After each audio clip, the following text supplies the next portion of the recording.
May 1995. Steve Race, the head of Sony Computer Entertainment America, walked onto the stage at the very first E3, uttered a single number, $2.99, and walked off.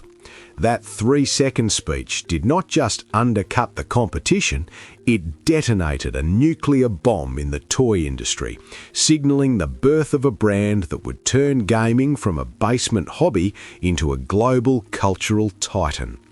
For 30 years, PlayStation has been the gold standard of entertainment, a blue-hued empire that brought us into high-definition worlds and cinematic masterpieces.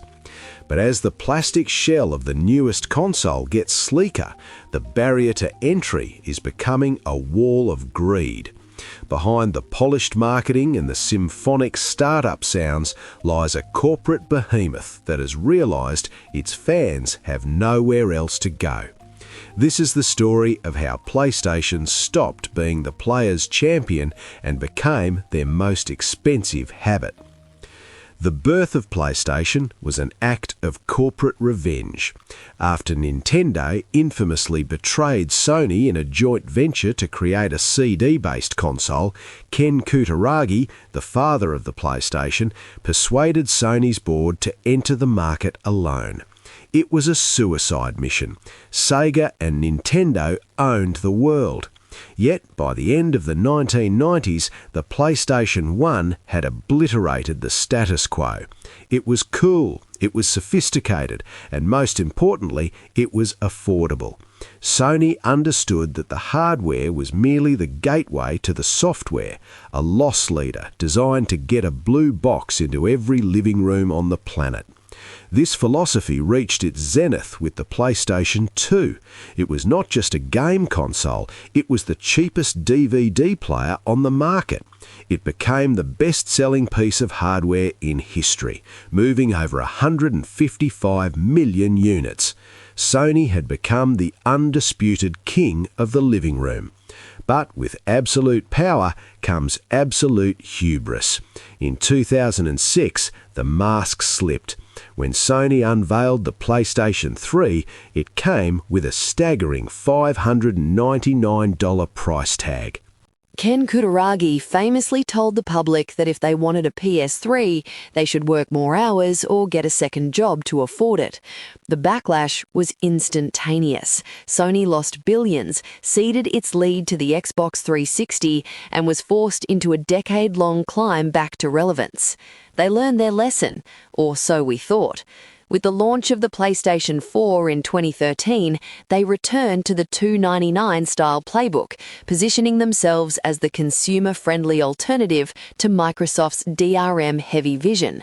They were the good guys again. But the good guys have grown tired of being cheap. The current landscape of PlayStation is no longer about the joy of play, it is about the extraction of value. In late 2024, Sony announced the PlayStation 5 Pro. The price tag? $699. But that is the sanitized number. Once you add the vertical stand, which is sold separately for $30, and the detachable disk drive, which costs another $80, the price of a complete machine balloons to over $800 before you even buy a single game. This is a far cry from the populist machine of 1995. So why is PlayStation getting more expensive? The answer is a cocktail of supply chain decay, corporate insulation, and a predatory shift in how we own media. First, we must look at the physical reality of the machine. The silicon revolution has hit a wall. In the past, the cost of manufacturing chips dropped every 2 years, according to Moore's law. This allowed Sony to launch a console at $400 and eventually drop the price to $199 as the tech became cheaper to produce. That world is dead. Today, the cost of 5-nanometer wafers and advanced cooling systems is stagnant or rising. The PS5 is 4 years old, yet in many territories, it is actually increased in price rather than decreased. For the first time in history, the aging hardware is becoming a more expensive asset, not a cheaper one. Then there is the collapse of the Japanese yen. For a company headquartered in Tokyo, the exchange rate has become a nightmare. Sony is being forced to hike prices in its home territory just to maintain margins that satisfy shareholders. In Japan, the price of a standard PS5 has jumped multiple times, turning what was once a household staple into a luxury item reserved for the elite. But blaming the economy is the easy way out. The darker truth lies in the lack of competition. In the early 2000s, Sony had to be aggressive because Microsoft was a hungry, well-funded predator. Today, the Xbox division is a fractured ghost of its former self, pivoting away from hardware to focus on Game Pass and PC gaming. Without a credible threat to its hardware dominance, Sony has no incentive to be the good guy. They have looked at the market and realized that their core audience is sticky. If you have 500 digital games in your PlayStation library, you are not going to switch to a different brand. You are a captive audience. This captivity is being exploited through the digital storefront. By pushing the PS5 Pro as a digital-first machine without a disk drive, Sony is tightening the noose around the used game market. In a physical world, you can buy a game, finish it, and sell it to a friend or a shop. In Sony's digital world, you are merely licensing the right to play a game on their terms. They control the price, they control the sales, and they take a 30% cut of every transaction. By making the disk drive an expensive add-on, they are nudging the next generation of gamers toward a reality where they own nothing. The expense isn't limited to the hardware. The cost of entry into the ecosystem, PlayStation Plus, has seen dramatic price hikes. In 2023, Sony raised the price of its annual subscription by up to 35%.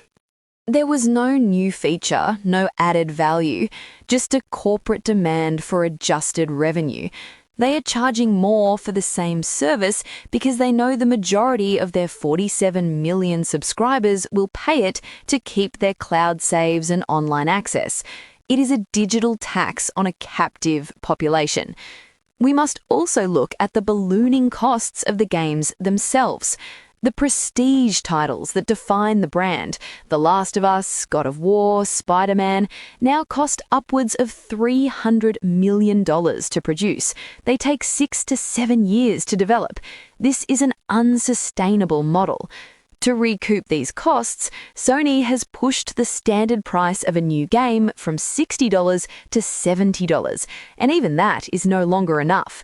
They have leaned into remasters and remakes, selling the same games back to us with a fresh coat of paint for full price because original innovation is too expensive of a gamble.